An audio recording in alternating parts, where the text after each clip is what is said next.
OSS Reproduction Branch Simple Sabotage Field Manual Strategic Services, Provisional, Strategic Services Field Manual No. 3 Office of Strategic Services Washington, D.C. January 17, 1944 This Simple Sabotage Field Manual Strategic Services, Provisional, is published for the information and guidance of all concerned and will be used as the basic doctrine for strategic services training for this subject. The contents of this manual should be carefully controlled and should not be allowed to come into unauthorized hands.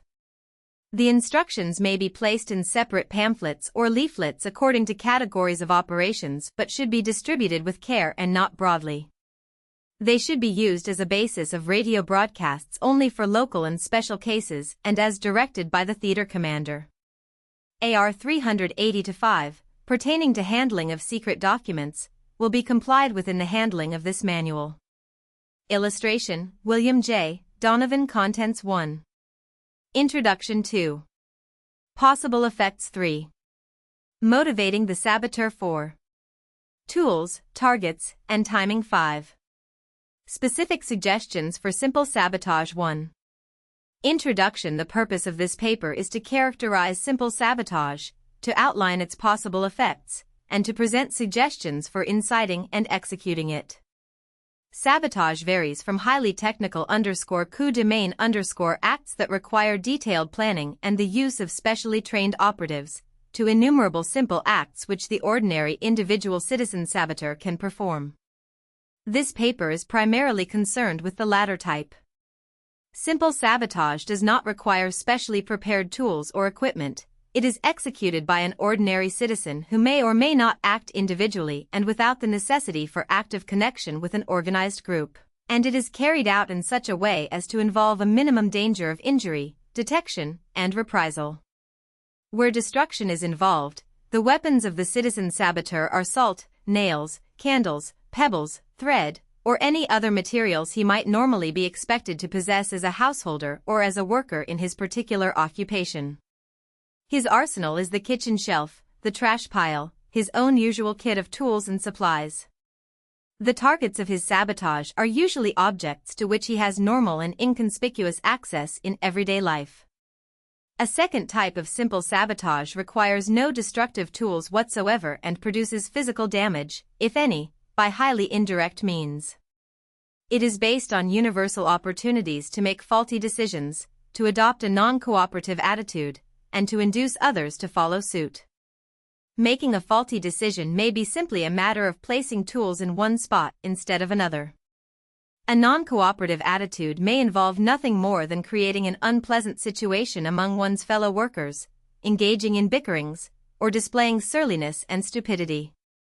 This type of activity, sometimes referred to as the human element, is frequently responsible for accidents, delays, and general obstruction even under normal conditions. The potential saboteur should discover what types of faulty decisions and the operations are normally found in this kind of work and should then devise his sabotage so as to enlarge that margin for error. 2. Possible effects acts of simple sabotage are occurring throughout Europe. An effort should be made to add to their efficiency, lessen their detectability, and increase their number. Acts of simple sabotage, multiplied by thousands of citizen saboteurs, can be an effective weapon against the enemy. Slashing tires, draining fuel tanks, starting fires, starting arguments, acting stupidly, short-circuiting electric systems, abrading machine parts will waste materials, manpower, and time. Occurring on a wide scale, simple sabotage will be a constant and tangible drag on the war effort of the enemy. Simple sabotage may also have secondary results of more or less value. Widespread practice of simple sabotage will harass and demoralize enemy administrators and police. Further, success may embolden the citizen saboteur eventually to find colleagues who can assist him in sabotage of greater dimensions. Finally, the very practice of simple sabotage by natives in enemy or occupied territory may make these individuals identify themselves actively with the United Nations war effort, and encourage them to assist openly in periods of Allied invasion and occupation. 3. Motivating the saboteur to incite the citizen to the active practice of simple sabotage and to keep him practicing that sabotage over sustained periods is a special problem. Simple sabotage is often an act which the citizen performs according to his own initiative and inclination. Acts of destruction do not bring him any personal gain and may be completely foreign to his habitually conservationist attitude toward materials and tools. Purposeful stupidity is contrary to human nature. He frequently needs pressure, stimulation or assurance, and information and suggestions regarding feasible methods of simple sabotage. 1. Personal motives. A. The ordinary citizen very probably has no immediate personal motive for committing simple sabotage. Instead, he must be made to anticipate indirect personal gain, such as might come with enemy evacuation or destruction of the ruling government group. Gains should be stated as specifically as possible for the area addressed. Simple sabotage will hasten the day when Commissioner X and his deputies Y and Z will be thrown out, when particularly obnoxious decrees and restrictions will be abolished, when food will arrive, and so on. Abstract verbalizations about personal liberty, freedom of the press, and so on, will not be convincing in most parts of the world. In many areas they will not even be comprehensible. B. Since the effect of his own acts is limited, the saboteur may become discouraged unless he feels that he is a member of a large, though unseen, group of saboteurs operating against the enemy or the government of his own country and elsewhere. This can be conveyed indirectly. Suggestions which he reads and hears can include observations that a particular technique has been successful in this or that district. Even if the technique is not applicable to his surroundings, another's success will encourage him to attempt similar acts. It also can be conveyed directly. Statements praising the effectiveness of simple sabotage can be contrived which will be published by white radio, freedom stations, and the subversive press. Estimates of the proportion of the population engaged in sabotage can be disseminated. Instances of successful sabotage already are being broadcast by white radio and freedom stations, and this should be continued and expanded where compatible with security. C. More important than A or B would be to create a situation in which the citizen saboteur acquires a sense of responsibility and begins to educate others in simple sabotage. 2. Encouraging destructiveness. It should be pointed out to the saboteur where the circumstances are suitable, that he is acting in self-defense against the enemy, or retaliating against the enemy for other acts of destruction. A reasonable amount of humor in the presentation of suggestions for simple sabotage will relax tensions of fear. A. The saboteur may have to reverse his thinking, and he should be told this in so many words. Where he formerly thought of keeping his tools sharp, he should now let them grow dull. Surfaces that formerly were lubricated now should be sanded. Normally diligent, he should now be lazy and careless, and so on. Once he is encouraged to think backwards about himself and the objects of his everyday life, the saboteur will see many opportunities in his immediate environment which cannot possibly be seen from a distance. A state of mind should be encouraged that anything can be sabotaged.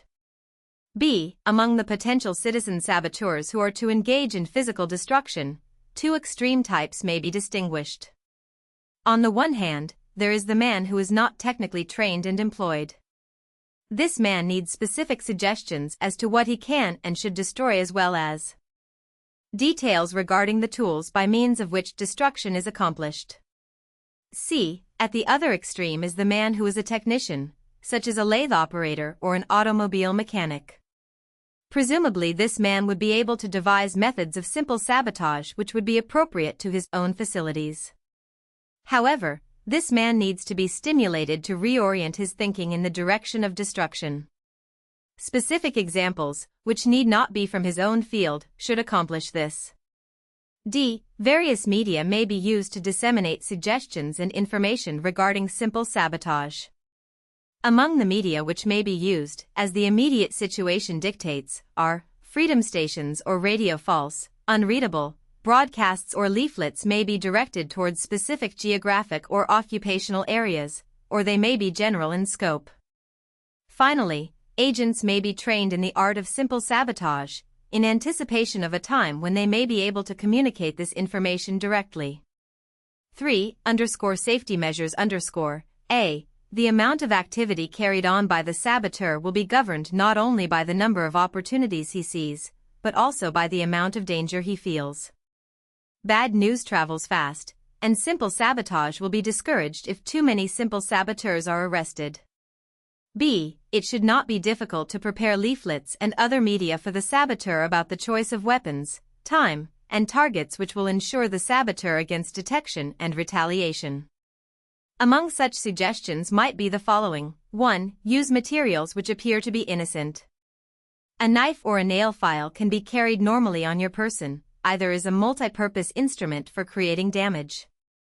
Matches, pebbles, hair, salt, nails, and dozens of other destructive agents can be carried or kept in your living quarters without exciting any suspicion whatever. If you are a worker in a particular trade or industry, you can easily carry and keep such things as wrenches, hammers, emery paper, and the like. 2. Try to commit acts for which large numbers of people could be responsible. For instance, if you blow out the wiring in a factory at a central firebox, almost anyone could have done it. On-the-street sabotage after dark, such as you might be able to carry out against a military car or truck, is another example of an act for which it would be impossible to blame you. 3. Do not be afraid to commit acts for which you might be blamed directly, so long as you do so rarely, and as long as you have a plausible excuse. You dropped your wrench across an electric circuit because an air raid had kept you up the night before and you were half dozing at work. Always be profuse in your apologies. Frequently you can get away with such acts under the cover of pretending stupidity, ignorance, overcaution, fear of being suspected of sabotage, or weakness and dullness due to undernourishment. 4. After you have committed an act of easy sabotage, resist any temptation to wait around and see what happens. Loiterers arouse suspicion. Of course, there are circumstances when it would be suspicious for you to leave. If you commit sabotage on your job, you should naturally stay at your work. 4. Key tools, targets, and timing. The citizen saboteur cannot be closely controlled. Nor is it reasonable to expect that simple sabotage can be precisely concentrated on specific types of target according to the requirements of a concrete military situation. Attempts to control simple sabotage according to developing military factors, moreover, might provide the enemy with intelligence of more or less value in anticipating the date and area of notably intensified or notably slackened military activity. Sabotage suggestions, of course, should be adapted to fit the area where they are to be practiced. Target priorities for general types of situations likewise can be specified, for emphasis at the proper time by the underground press, freedom stations, and cooperating propaganda. 1. Under general conditions A. Simple sabotage is more than malicious mischief, and it should always consist of acts whose results will be detrimental to the materials and manpower of the enemy. B. The saboteur should be ingenious in using his everyday equipment. All sorts of weapons will present themselves if he looks at his surroundings in a different light. For example, emery dust, a powerful weapon, may at first seem unobtainable, but if the saboteur were to pulverize an emery knife sharpener or emery wheel with a hammer, he would find himself with a plentiful supply. C. The saboteur should never attack targets beyond his capacity or the capacity of his instruments. An inexperienced person should not, for example, attempt to use explosives, but should confine himself to the use of matches or other familiar weapons. D. The saboteur should try to damage only objects and materials known to be in use by the enemy or to be destined for early use by the enemy. It will be safe for him to assume that almost any product of heavy industry is destined for enemy use, and that the most efficient fuels and lubricants also are destined for enemy use.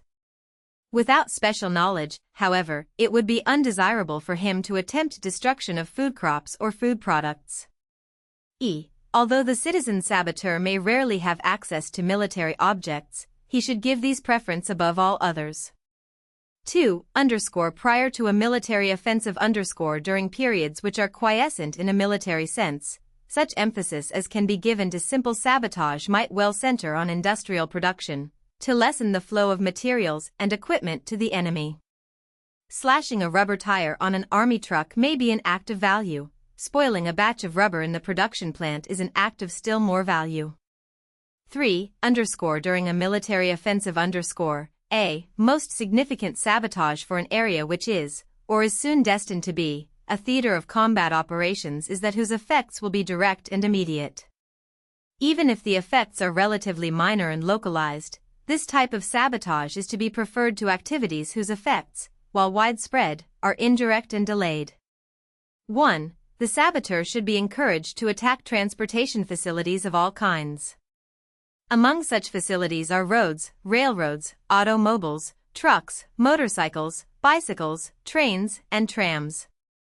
2. Any communications facilities which can be used by the authorities to transmit instructions or morale material should be the objects of simple sabotage. These include telephone, telegraph and power systems, radio, newspapers, placards, and public notices. 3. Critical materials, valuable in themselves or necessary to the efficient functioning of transportation and communication, also should become targets for the citizen saboteur. These may include oil, gasoline, tires, food, and water. 5. Specific suggestions for simple sabotage. It will not be possible to evaluate the desirability of simple sabotage in an area without having in mind rather specifically what individual acts and results are embraced by the definition of simple sabotage. A listing of specific acts follows, classified according to types of target.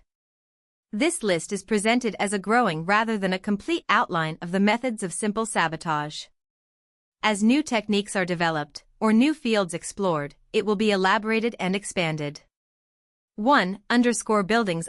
Warehouses, barracks, offices, hotels, and factory buildings are outstanding targets for simple sabotage.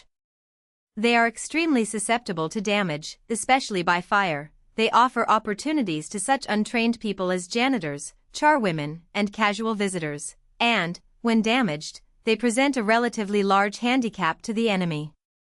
Fires can be started wherever there is an accumulation of inflammable material. Warehouses are obviously the most promising targets, but incendiary sabotage need not be confined to them alone. 1. Whenever possible, arrange to have the fire start after you have gone away. Use a candle and paper combination, setting it as close as possible to the inflammable material you want to burn. From a sheet of paper, tear a strip 3 or 4 centimeters wide and wrap it around the base of the candle 2 or 3 times. Twist more sheets of paper into loose ropes and place them around the base of the candle. When the candle flame reaches the encircling strip, it will be ignited and in turn will ignite the surrounding paper. The size, heat, and duration of the resulting flame will depend on how much paper you use and how much of it you can cramp in a small space. 2. With a flame of this kind, do not attempt to ignite any but rather inflammable materials, such as cotton sacking. To light more resistant materials, use a candle plus tightly rolled or twisted paper which has been soaked in gasoline. To create a briefer but even hotter flame, put celluloid such as you might find in an old comb into a nest of plain or saturated paper which is to be fired by a candle. 3. To make another type of simple fuse, soak one end of a piece of string in grease. Rub a generous pinch of gunpowder over the inch of string where greasy string meets clean string. Then ignite the clean end of the string. It will burn slowly without a flame, in much the same way that a cigarette burns, until it reaches the grease and gunpowder. It will then flare up suddenly. The grease-treated string will then burn with a flame. The same effect may be achieved by using matches instead of the grease and gunpowder. Run the string over the match heads, taking care that the string is not pressed or knotted. They too will produce a sudden flame. The advantage of this type of fuse is that string burns at a set speed. You can time your fire by the length and thickness of the string you chose. 4. Use a fuse such as the ones suggested above to start a fire in an office after hours. The destruction of records and other types of documents would be a serious handicap to the enemy. 5. In basements where waste is kept, janitors should accumulate oily and greasy waste. Such waste sometimes ignites spontaneously, but it can easily be lit with a cigarette or match. If you are a janitor on night duty, you can be the first to report the fire, but don't report it too soon. 6. A clean factory is not susceptible to fire, but a dirty one is. Workers should be careless with refuse and janitors should be inefficient in cleaning. If enough dirt and trash can be accumulated, an otherwise fireproof building will become inflammable. 7. Where illuminating gas is used in a room which is vacant at night, shut the windows tightly, turn on the gas, and leave a candle burning in the room, closing the door tightly behind you. After a time, the gas will explode, and a fire may or may not follow. B_water and miscellaneous _1. Ruin warehouse stock by setting the automatic sprinkler system to work. You can do this by tapping the sprinkler heads sharply with a hammer or by holding a match under them. 2. Forget to provide paper in toilets. Put tightly rolled paper, hair, and other obstructions in the WC. Saturate a sponge with a thick starch or sugar solution. Squeeze it tightly into a ball, wrap it with string, and dry. Remove the string when fully dried. The sponge will be in the form of a tight hard ball. Flush down a WC, or otherwise introduce into a sewer line. The sponge will gradually expand to its normal size and plug the sewage system. 3. Put a coin beneath a bulb in a public building during the daytime, so that fuses will blow out when lights are turned on at night. The fuses themselves may be rendered ineffective by putting a coin behind them or loading them with heavy wire. Then a short circuit may either start a fire, damage transformers, or blow out a central fuse which will interrupt distribution of electricity to a large area. 4. Jam paper, bits of wood, hairpins, and anything else that will fit into the locks of all unguarded entrances to public buildings. 2. Industrial production, manufacturing A. Tools. 1. Let cutting tools grow dull. They will be inefficient, will slow down production, and may damage the materials and parts you use them on. 2. Leave saws slightly twisted when you are not using them. After a while, they will break when used. 3. Using a very rapid stroke will wear out a file before its time. So will dragging a file in slow strokes under heavy pressure. Exert pressure on the backward stroke as well as the forward stroke. 4. Clean files by knocking them against the vise or the workpiece. They are easily broken this way. 5. Bits and drills will snap under heavy pressure. 6. You can put a press punch out of order by putting in it more material than it is adjusted for, 2 blanks instead of 1, for example. 7. Power-driven tools like pneumatic drills, riveters, and so on, are never efficient when dirty.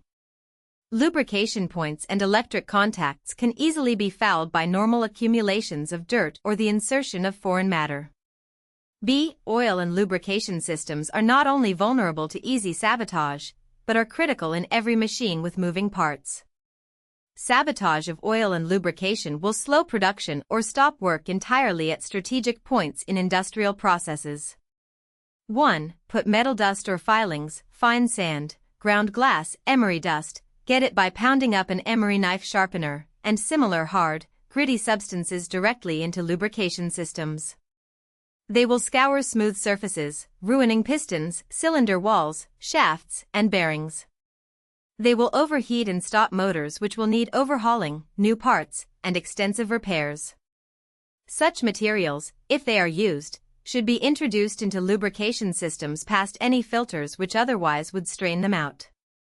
2. You can cause wear on any machine by uncovering a filter system, poking a pencil or any other sharp object through the filter mesh, then covering it up again. Or, if you can dispose of it quickly, simply remove the filter. 3. If you cannot get at the lubrication system or filter directly, you may be able to lessen the effectiveness of oil by diluting it in storage. In this case, almost any liquid will do which will thin the oil. A small amount of sulfuric acid, varnish, water glass, or linseed oil will be especially effective. 4. Using a thin oil where a heavy oil is prescribed will break down a machine or heat up a moving shaft so that it will freeze and stop. 5. Put any clogging substance into lubrication systems or, if it will float, into stored oil. Twisted combings of human hair, pieces of string, dead insects, and many other common objects will be effective in stopping or hindering the flow of oil through feed lines and filters. 6. Under some circumstances, you may be able to destroy oil outright rather than interfere with its effectiveness, by removing stop plugs from lubricating systems or by puncturing the drums and cans in which it is stored. C. Cooling systems. 1. A water cooling system can be put out of commission in a fairly short time, with considerable damage to an engine or motor, if you put into it several pinches of hard grain, such as rice or wheat. They will swell up and choke the circulation of water, and the cooling system will have to be torn down to remove the obstruction. Sawdust or hair may also be used to clog a water cooling system. 2. If very cold water is quickly introduced into the cooling system of an overheated motor, contraction and considerable strain on the engine housing will result. If you can repeat the treatment a few times, cracking and serious damage will result. 3. You can ruin the effectiveness of an air cooling system by plugging dirt and waste into intake or exhaust valves. If a belt-run fan is used in the system, make a jagged cut at least halfway through the belt. It will slip and finally part under strain and the motor will overheat. D. Gasoline and oil fuel tanks and fueling engines usually are accessible and easy to open. They afford a very vulnerable target for simple sabotage activities. 1. Put several pinches of sawdust or hard grain, such as rice or wheat, into the fuel tank of a gasoline engine. The particles will choke a feed line so that the engine will stop. Some time will be required to discover the source of the trouble, although they will be hard to get. Crumbs of natural rubber, such as you might find in old rubber bands and pencil erasers, are also effective. 2. If you can accumulate sugar, put it in the fuel tank of a gasoline engine. As it burns together with the gasoline, it will turn into a sticky mess which will completely mire the engine and necessitate extensive cleaning and repair. Honey and molasses are as good as sugar. Try to use about 75 to 100 grams for each 10 gallons of gasoline. 3. Other impurities which you can introduce into gasoline will cause rapid engine wear and eventual breakdown. Fine particles of pumice, sand, ground glass, and metal dust can easily be introduced into a gasoline tank. Be sure that the particles are very fine, so that they will be able to pass through the carburetor jet. 4. Water, urine, wine, or any other simple liquid you can get in reasonably large quantities will dilute gasoline fuel to a point where no combustion will occur in the cylinder and the engine will not move. 1 pint to 20 gallons of gasoline is sufficient. If salt water is used, it will cause corrosion and permanent motor damage. 5. In the case of diesel engines, put low flash point oil into the fuel tank. The engine will not move. If there already is proper oil in the tank when the wrong kind is added, the engine will only limp and sputter along. 6. Fuel lines to gasoline and oil engines frequently pass over the exhaust pipe. When the machine is at rest, you can stab a small hole in the fuel line and plug the hole with wax. As the engine runs and the exhaust tube becomes hot, the wax will be melted, fuel will drip onto the exhaust and a blaze will start. 7. If you have access to a room where gasoline is stored, remember that gas vapor accumulating in a closed room will explode after a time if you leave a candle burning in the room. A good deal of evaporation, however, must occur from the gasoline tins into the air of the room. If removal of the tops of the tins does not expose enough gasoline to the air to ensure copious evaporation, you can open lightly constructed tins further with a knife, ice pick, or sharpened nail file. Or puncture a tiny hole in the tank which will permit gasoline to leak out on the floor. This will greatly increase the rate of evaporation. Before you light your candle, be sure that windows are closed and the room is as airtight as you can make it. If you can see that windows in a neighboring room are opened wide, you have a chance of setting a large fire which will not only destroy the gasoline but anything else nearby. When the gasoline explodes, the doors of the storage room will be blown open. A draft to the neighboring windows will be created which will whip up a fine conflagration. E. Electric motors, including dynamos, are more restricted than the targets so far discussed. They cannot be sabotaged easily or without risk of injury by unskilled persons who may otherwise have good opportunities for destruction. 1. Set the rheostat to a high point of resistance in all types of electric motors. They will overheat and catch fire. 2. Adjust the overload relay to a very high value beyond the capacity of the motor. Then overload the motor to a point where it will overheat and break down. 3. Remember that dust, dirt, and moisture are enemies of electrical equipment. Spill dust and dirt onto the points where the wires in electric motors connect with terminals, and onto insulating parts. Inefficient transmission of current and, in some cases, short circuits will result. Wet generator motors to produce short circuits. 4. Accidentally bruise the insulation on wire, loosen nuts on connections, make faulty splices and faulty connections in wiring. To waste electric current and reduce the power of electric motors, the power output or cause short circuiting in direct current motors, loosen or remove commutator holding rings. Sprinkle carbon, graphite, or metal dust on commutators. Put a little grease or oil at the contact points of commutators. Where commutator bars are close together, bridge the gaps between them.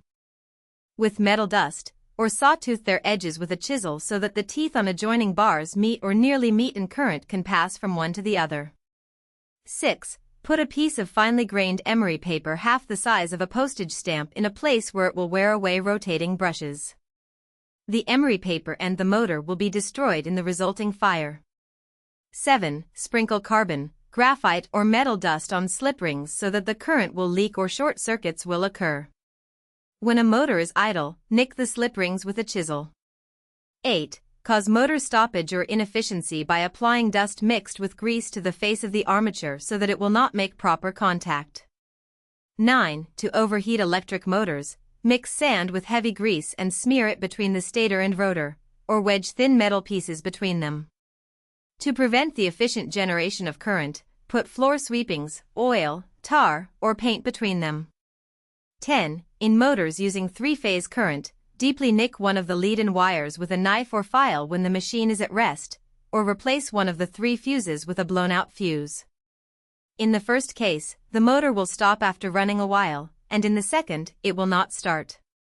F. Transformers. 1. Transformers of the oil-filled type can be put out of commission if you pour water, salt water, machine tool coolant, or kerosene into the oil tank. 2. In air-cooled transformers, block the ventilation by piling debris around the transformer.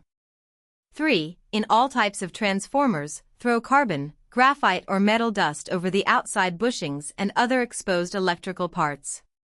G. Turbines for the most part are heavily built, stoutly housed, and difficult of access. Their vulnerability to simple sabotage is very low.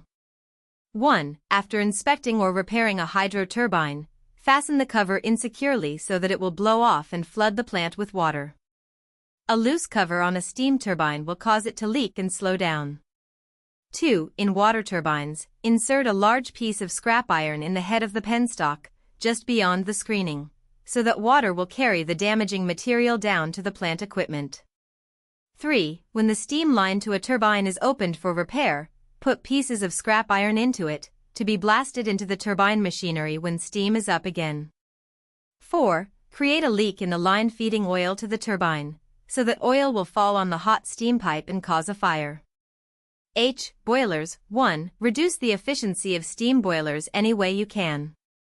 Put too much water in them to make them slow starting, or keep the fire under them low to keep them inefficient.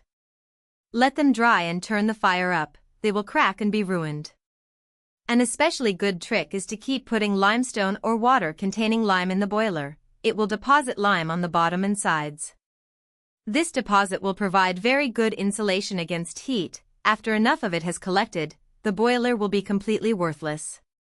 3. Production. Metals A. Iron and steel. 1. Keep blast furnaces in a condition where they must be frequently shut down for repair. In making fireproof bricks for the inner lining of blast furnaces, put in an extra proportion of tar so that they will wear out quickly and necessitate constant relining. 2. Make cores for casting so that they are filled with air bubbles and an imperfect cast results. 3. See that the core in a mold is not properly supported, so that the core gives way or the casting is spoiled because of the incorrect position of the core. 4. In tempering steel or iron, apply too much heat, so that the resulting bars and ingots are of poor quality. B. Other metals no suggestions available. 4. Production, mining and mineral extraction A. Coal. 1. A slight blow against your Davy oil lamp will extinguish it, and to light it again you will have to find a place where there is no fire damp. Take a long time looking for the place. 2. Blacksmiths who make pneumatic picks should not harden them properly, so that they will quickly grow dull. 3. You can easily put your pneumatic pick out of order. Pour a small amount of water through the oil lever and your pick will stop working. Coal dust and improper lubrication will also put it out of order. 4. Weaken the chain that pulls the bucket conveyors carrying coal. A deep dent in the chain made with blows of a pick or shovel will cause it to part under normal strain. Once a chain breaks, normally or otherwise take your time about reporting the damage. Be slow about taking the chain up for repairs and bringing it back down after repairs. 5. Derail mine cars by putting obstructions on the rails and in switch points. If possible, pick a gallery where coal cars have to pass each other, so that traffic will be snarled up. 6. Send up quantities of rock and other useless material with the coal. 5. Production, agriculture A. Machinery. 1. See par. 5b. 2. C. D. E. B. Crops and livestock probably will be destroyed only in areas where there are large food surpluses or where the enemy, regime, is known to be requisitioning food. 1. Feed crops to livestock. Let crops harvest too early or too late. Spoil stores of grain, fruit and vegetables by soaking them in water so that they will rot. Spoil fruit and vegetables by leaving them in the sun. 6. Transportation, railways A. Passengers. 1. Make train travel as inconvenient as possible for enemy personnel. Make mistakes in issuing train tickets, leaving portions of the journey uncovered by the ticket book. Issue 2 tickets for the same seat in the train, so that an interesting argument will result. Near train time, instead of issuing printed tickets, write them out slowly by hand, prolonging the process until the train is nearly ready to leave or has left the station. On station bulletin boards announcing train arrivals and departures, see that false and misleading information is given about trains bound for enemy destinations. 2. In trains bound for enemy destinations, attendants should make life as uncomfortable as possible for passengers. See that the food is especially bad, take up tickets after midnight, call all station stops very loudly during the night, handle baggage as noisily as possible during the night, and so on. 3. See that the luggage of enemy personnel is mislaid or unloaded at the wrong stations. Switch address labels on enemy baggage. 4. Engineers should see that trains run slow or make unscheduled stops for plausible reasons. B. Switches, signals and routing. 1. Exchange wires in switchboards containing signals and switches, so that they connect to the wrong terminals. 2. Loosen pushrods so that signal arms do not work. Break signal lights. Exchange the colored lenses on red and green lights. 3. Spread and spike switch points in the track so that they will not move, or place rocks or close-packed dirt between the switch points. 4. Sprinkle rock salt or ordinary salt profusely over the electrical connections of switch points and on the ground nearby. When it rains, the switch will be short-circuited. 5. See that cars are put on the wrong trains. Remove the labels from cars needing repair and put them on cars in good order.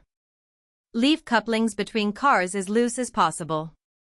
C. Roadbeds and open track. 1. On a curve, take the bolts out of the tie plates connecting to sections of the outside rail, and scoop away the gravel, cinders, or dirt for a few feet on each side of the connecting joint. 2. If by disconnecting the tie plate at a joint and loosening sleeper nails on each side of the joint, it becomes possible to move a sections of rail, spread 2 sections of rail and drive a spike vertically between them. D. Oil and lubrication. 1. C5b, 2b. 2. Squeeze lubricating pipes with pincers or dent them with hammers, so that the flow of oil is obstructed. E. Cooling systems. 1. C5b, 2c. F. Gasoline and oil fuel. 1. C5b, 2d. G. Electric motors. 1. C5b, 2e, and F. H. Boilers 1 C5B 2 H. 2. After inspection, put heavy oil or tar in the engines boilers, or put half a kilogram of soft soap into the water in the tender. 1. Brakes and miscellaneous. 1. Engines should run at high speeds and use brakes excessively at curves and on downhill grades. 2. Punch holes in air brake valves or water supply pipes. 3. In the last car of a passenger train or a front car of a freight, remove the wadding from a journal box and replace it with oily rags. 7.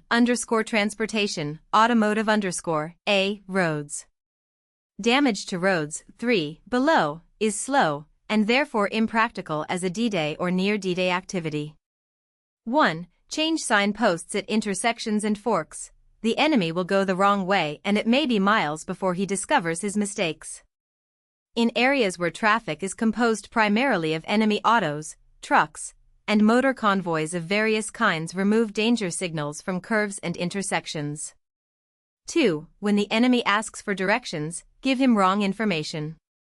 Especially when enemy convoys are in the neighborhood, truck drivers can spread rumors and give false information about bridges being out, ferries closed, and detours lying ahead. 3. If you can start damage to a heavily traveled road, passing traffic and the elements will do the rest. Construction gangs can see that too much sand or water is put in concrete or that the road foundation has soft spots. Anyone can scoop ruts in asphalt and macadam roads which turn soft in hot weather. Passing trucks will accentuate the ruts to a point where substantial repair will be needed. Dirt roads also can be scooped out. If you are a road laborer, it will be only a few minutes' work to divert a small stream from a sluice so that it runs over and eats away the road. 4. Distribute broken glass, nails, and sharp rocks on roads to puncture tires. B. Passengers. 1. Bus driver can go past the stop where the enemy wants to get off. Taxi drivers can waste the enemy's time and make extra money by driving the longest possible route to his destination. C. Oil and lubrication. 1. C5B 2B. 2. Disconnect the oil pump. This will burn out the main bearings in less than 50 miles of normal driving. D. Radiator. 1. C5B 2C. E. Fuel. 1. C5B 2D. F. Battery and ignition. 1. Jam bits of wood into the ignition lock, loosen or exchange connections behind the switchboard, put dirt in spark plugs, damage distributor points. 2. Turn on the lights in parked cars so that the battery will run down. 3. Mechanics can ruin batteries in a number of undetectable ways. Take the valve cap off a cell and drive a screwdriver slantwise into the exposed water vent, shattering the plates of the cell. No damage will show when you put the cap back on. Iron or copper filings put into the cells, i.e., dropped into the acid, will greatly shorten its life. Copper coins or a few pieces of iron will accomplish the same and more slowly. 100 to 150 cubic centimeters of vinegar in each cell greatly reduces the life of the battery, but the odor of the vinegar may reveal what has happened. G. The gears. 1. Remove the lubricant from or put too light a lubricant in the transmission and other gears. 2. In trucks, tractors, and other machines with heavy gears, fix the gear case insecurely, putting bolts in only half the bolt holes. The gears will be badly jolted in use and will soon need repairs. H. Tires. 1. Slash or puncture tires of unguarded vehicles. Put a nail inside a matchbox or other small box, and set it vertically in front of the back tire of a stationary car. When the car starts off, the nail will go neatly through the tire. 2. It is easy to damage a tire in a tire repair shop. In fixing flats, spill glass, benzene, caustic soda, or other material inside the casing which will puncture or corrode the tube. If you put a gummy substance inside the tube, the next flat will stick the tube to the casing and make it unusable. Or, when you fix a flat tire, you can simply leave between the tube and the casing the object which caused the flat in the first place. 3. In assembling a tire after repair, pump the tube up as fast as you can. Instead of filling out smoothly, it may crease, in which case it will wear out quickly. Or, as you put a tire together. See if you can pinch the tube between the rim of the tire and the rim of the wheel, so that a blowout will result. 4. In putting air into tires, see that they are kept below normal pressure, so that more than an ordinary amount of wear will result. In filling tires on double wheels, inflate the inner tire to a much higher pressure than the outer one. Both will wear out more quickly this way. Badly aligned wheels also wear tires out quickly. You can leave wheels out of alignment when they come in for adjustment, or you can spring them out of true with a strong kick, or by driving the car slowly and diagonally into a curb. 5. If you have access to stocks of tires, you can rot them by spilling oil, gasoline, caustic acid, or benzene on them. Synthetic rubber, however, is less susceptible to these chemicals. 8. Transportation, water A, navigation. 1. Barge and river boat personnel should spread false rumors about the navigability and conditions of the waterways they travel. Tell other barge and boat captains to follow channels that will take extra time, or cause them to make canal detours. 2. Barge and river boat captains should navigate with exceeding caution near locks and bridges, to waste their time and to waste the time of other craft which may have to wait on them. If you don't pump the bilges of ships and barges often enough, they will be slower and harder to navigate. Barges accidentally run aground are an efficient time waster too. 3. Attendance on swing, draw, or bascule bridges can delay traffic over the bridge or in the waterway underneath by being slow. Boat captains can leave unattended drawbridges open in order to hold up road traffic. 4. Add or subtract compensating magnets to the compass on cargo ships. Demagnetize the compass or maladjust it by concealing a large bar of steel or iron near to it. B. Cargo. 1. While loading or unloading, handle cargo carelessly in order to cause damage. Arrange the cargo so that the weakest and lightest crates and boxes will be at the bottom of the hold, while the heaviest ones are on top of them. Put hatch covers and tarpaulins on sloppily, so that rain and deck wash will injure the cargo. Tie float valves open so that storage tanks will overflow on perishable goods. 9. Communications A. Telephone. 1. At office, hotel and exchange switchboards delay putting enemy calls through, give them wrong numbers, cut them off accidentally, or forget to disconnect them so that the line cannot be used again. 2. Hamper official and especially military business by making at least one telephone call a day to an enemy headquarters. When you get them, tell them you have the wrong number.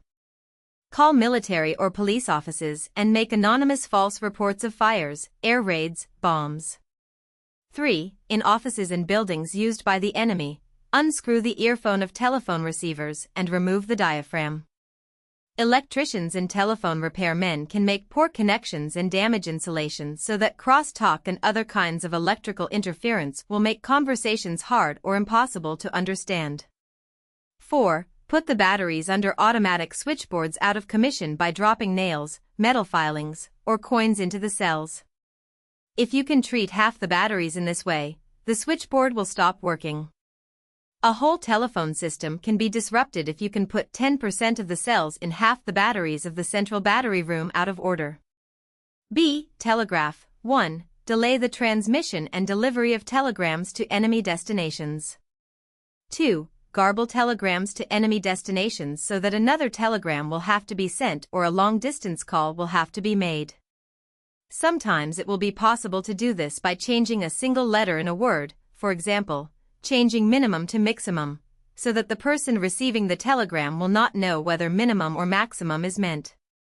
C. Transportation lines. 1. Cut telephone and telegraph transmission lines. Damage insulation on power lines to cause interference. D. Mail. 1. Post office. Employees can see to it that enemy mail is always delayed by 1 day or more, that it is put in wrong sacks, and so on. E. Motion pictures. 1. Projector operators can ruin newsreels and other enemy propaganda films by bad focusing, speeding up or slowing down the film and by causing frequent breakage in the film. 2. Audiences can ruin enemy propaganda films by applauding to drown the words of the speaker, by coughing loudly, and by talking. 3. Anyone can break up a showing of an enemy propaganda film by putting 2 or 3 dozen large moths in a paper bag. Take the bag to the movies with you, put it on the floor in an empty section of the theater as you go in and leave it open. The moths will fly out and climb into the projector beam, so that the film will be obscured by fluttering shadows. Radio. 1. Station engineers will find it quite easy to overmodulate transmissions of talks by persons giving enemy propaganda or instructions, so that they will sound as if they were talking through a heavy cotton blanket with a mouth full of marbles. 2. In your own apartment building, you can interfere with radio reception at times when the enemy wants everybody to listen. Take an electric light plug off the end of an electric light cord. Take some wire out of the cord and tie it across 2 terminals of a 2-prong plug or 3 terminals of a 4-prong plug. Then take it around and put it into as many wall and floor outlets as you can find. Each time you insert the plug into a new circuit, you will blow out a fuse and silence all radios running on power from that circuit until a new fuse is put in. 3. Damaging insulation on any electrical equipment tends to create radio interference in the immediate neighborhood, particularly on large generators, neon signs, fluorescent lighting, X-ray machines, and power lines. If workmen can damage insulation on a high-tension line near an enemy airfield, they will make ground-to-plane radio communications difficult and perhaps impossible during long periods of the day.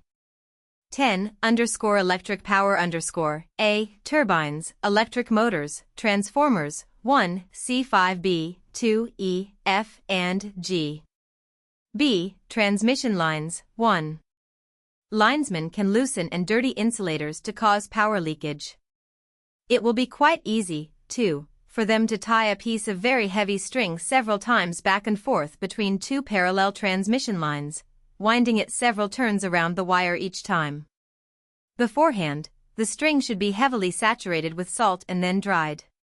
When it rains, the string becomes a conductor, and a short circuit will result. 11. General interference with organizations and production A. Organizations and conferences. 1. Insist on doing everything through channels. Never permit shortcuts to be taken in order to expedite decisions. 2. Make speeches. Talk as frequently as possible and at great length. Illustrate your points by long anecdotes and accounts of personal experiences. Never hesitate to make a few appropriate patriotic comments. 3. When possible, refer all matters to committees for further study and consideration. Attempt to make the committees as large as possible, never less than 5. 4. Bring up irrelevant issues as frequently as possible. 5. Haggle over precise wordings of communications, minutes, resolutions. 6. Refer back to matters decided upon at the last meeting and attempt to reopen the question of the advisability of that decision. 7. Advocate caution. Be reasonable and urge your fellow conferees to be reasonable and avoid haste which might result in embarrassments or difficulties later on. 8. Be worried about the propriety of any decision. Raise the question of whether such action as is contemplated lies within the jurisdiction of the group or whether it might conflict with the policy of some higher echelon. B. Managers and supervisors. 1. Demand written orders. 2. Misunderstand orders. Ask endless questions or engage in long correspondence about such orders. Quibble over them when you can. 3. Do everything possible to delay the delivery of orders. Even though parts of an order may be ready beforehand, don't deliver it until it is completely ready. 4. Don't order new working materials until your current stocks have been virtually exhausted, so that the slightest delay in filling your order will mean a shutdown. 5. Order high-quality materials which are hard to get. If you don't get them, argue about it. Warn that inferior materials will mean inferior work. 6. In making work assignments, always sign out the unimportant jobs first. See that the important jobs are assigned to inefficient workers of poor machines. 7. Insist on perfect work in relatively unimportant products. Send back for refinishing those which have the least flaw. Approve other defective parts whose flaws are not visible to the naked eye. 8. Make mistakes in routing so that parts and materials will be sent to the wrong place in the plant. 9. When training new workers, give incomplete or misleading instructions. 10. To lower morale and with it, production, be pleasant to inefficient workers, give them undeserved promotions. Discriminate against efficient workers, complain unjustly about their work. 11. Hold conferences when there is more critical work to be done. 12. Multiply paperwork in plausible ways. Start duplicate files. 13. Multiply the procedures and clearances involved in issuing instructions, pay checks, and so on. See that 3 people have to approve everything where 1 would do. 14. Apply all regulations to the last letter. C. Office workers. 1. Make mistakes in quantities of material when you are copying orders. Confuse similar names. Use wrong addresses. 2. Prolong correspondence with government bureaus. 3. Misfile essential documents. 4. In making carbon copies, make 1 too few, so that an extra copying job will have to be done. 5. Tell important callers the boss is busy or talking on another telephone. 6. Hold up mail until the next collection. 7. Spread disturbing rumors that sound like inside dope. D. Employees. 1. Work slowly. Think out ways to increase the number of movements necessary on your job. Use a light hammer instead of a heavy one. Try to make a small wrench do when a big one is necessary. Use little force where considerable force is needed, and so on. 2. Contrive as many interruptions to your work as you can. When changing the material on which you are working, as you would on a lathe or punch, take needless time to do it. If you are cutting, shaping, or doing other measured work, measure dimensions twice as often as you need to. When you go to the lavatory, spend a longer time there than is necessary. Forget tools so that you will have to go back after them. 3. Even if you understand the language, pretend not to understand instructions in a foreign tongue. 4. Pretend that instructions are hard to understand, and ask to have them repeated more than once. Or pretend that you are particularly anxious to do your work, and pester the foreman with unnecessary questions. 5. Do your work poorly and blame it on bad tools, machinery, or equipment. Complain that these things are preventing you from doing your job right. 6. Never pass on your skill and experience to a new or less skillful worker. 7. Snarl up administration in every possible way. Fill out forms illegibly so that they will have to be done over. Make mistakes or omit requested information in forms. 8. If possible, join or help organize a group for presenting employee problems to the management. See that the procedures adopted are as inconvenient as possible for the management, involving the presence of a large number of employees at each presentation, entailing more than one meeting for each grievance, bringing up problems which are largely imaginary, and so on. 9. Misroute materials. 10. Mix good parts with unusable scrap and rejected parts. 12. General devices for lowering morale and creating confusion.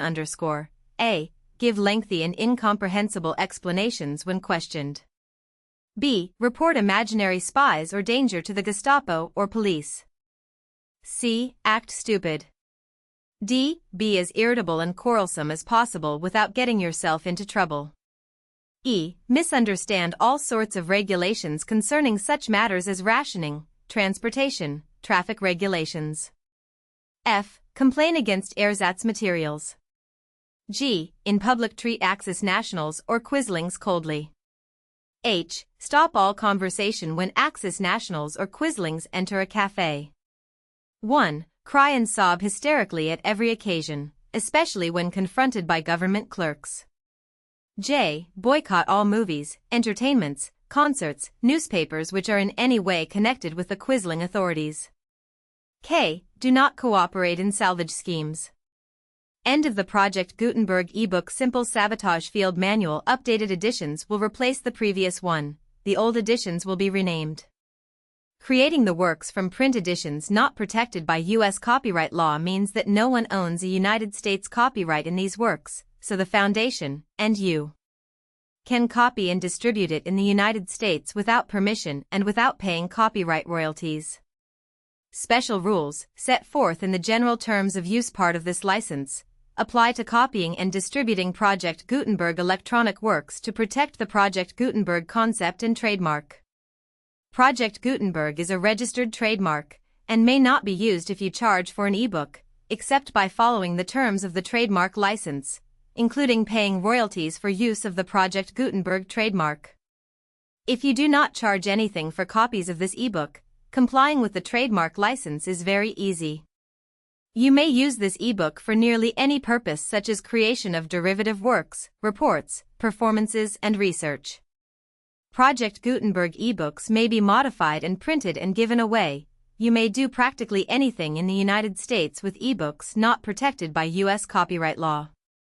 Redistribution is subject to the trademark license, especially commercial redistribution. By United States Office of Strategic Services.